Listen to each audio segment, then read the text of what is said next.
नमस्कार। आज हम आपके सामने फिर से प्रेजेंट एक नई वीडियो के साथ में और आज हम डिस्कस करेंगे बाइनोमियल थ्योरम का एक नया टॉपिक जिसका नाम है पदों की संख्या या नंबर ऑफ टर्म्स निकालना। ठीक है, नंबर ऑफ टर्म्स हम निकालेंगे इसमें। तो नंबर ऑफ टर्म्स हमारे दो तरह से रहने वाले हैं आज, एक बाइनोमियल टाइप से और एक ट्राइनोमियल टाइप से, यानी कि जिसमें दो पद हों और जिसमें तीन पद हों।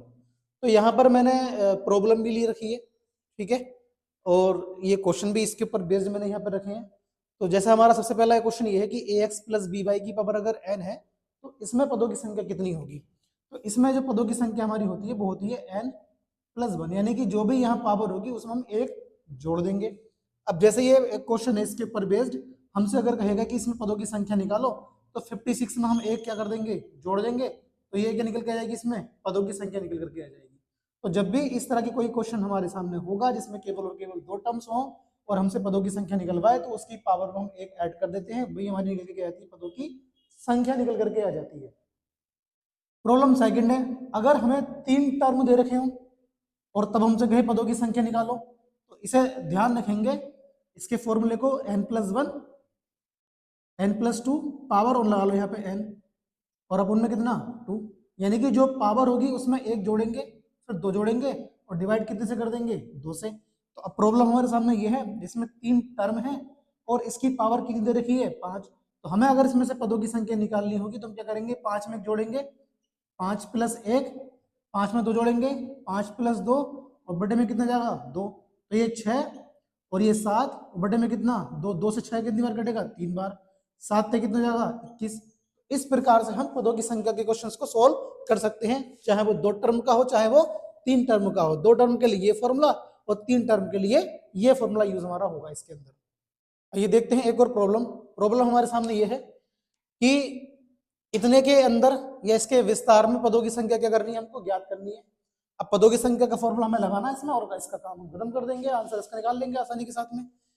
अब बहुत से बच्चे क्या होता है जब इसको वो देख लेते हैं कि साहब इसमें दो टर्म है, इसमें दो टर्म है, इसकी पावर में एक जोड़ दो 5, इसकी पावर में एक जोड़ दो 5 और दोनों की मल्टीप्लाई करा लो और पदों की संख्या कितनी आएगी, निकल कर 25। जबकि ये गलत तरीका है, ये गलत आंसर होगा।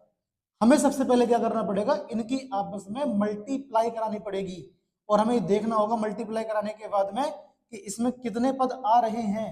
तो हमने क्या करा, दोनों की जब पावर सेम है तो दोनों की पावर हमने बाहर निकाल दी और इन दोनों की हमने आपस में क्या करा ली, मल्टीप्लाई करा ली, या इस तरह से लिख लिया। अब हम इसकी आपस में मल्टीप्लाई कराएंगे, तो हम जब 3x की इससे कराएंगे तो 3x², 3 की बाई से कराएंगे 3 बाई से तो 3 3 से 9 xy। अब बाई को पकड़ लो इससे और इससे करा दो तो माइनस का क्या लग जाएगा, xy। बाई की इससे कराएंगे तो माइनस का 3y² और पावर कितनी रहेगी इसकी, 4 रहेगी।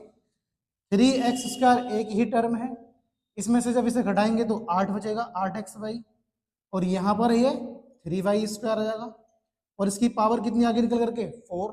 अब देखो यहाँ पर टर्म हो कितने गए, 3 हो गए और तीन टर्म के लिए फॉर्मूला मैंने क्या बताया था, इस पावर में एक जोड़ दो फिर दो जोड़ दो और फिर दो से क्या कर दो, डिवाइड कर दो, जो भी आएगा इसका आंसर निकल जाएगा। तो ये 5 और ये 6 और ये बटे में कितना 2, 2 से जब 6 को काटेंगे तो कितनी बार कटेगा, 3 बार, 5 की 3 से मल्टीप्लाई कराएंगे तो कितना आएगा 15, यानी कि इसके मल्टीप्लिकेशन में हमने जब इसको आंसर को निकाला, पदों की संख्या को निकाला तो वो कितनी निकल करके आई, 15 निकल करके आई। तो ध्यान क्या रखना है, आपको डायरेक्टली यहाँ नहीं जाना है, नहीं तो क्वेश्चन आप गलत कर जाएंगे, आंसर इससे बन रहा होगा 25 ऑप्शन में। तो कंफ्यूज बिल्कुल नहीं होना, अगर मल्टीप्लाई दे रखी सबसे पहले हम क्या करेंगे, मल्टीप्लाई करेंगे इसके अंदर। ठीक है जी, चलिए आज के लिए इतने रखते हैं, धन्यवाद, थैंक यू।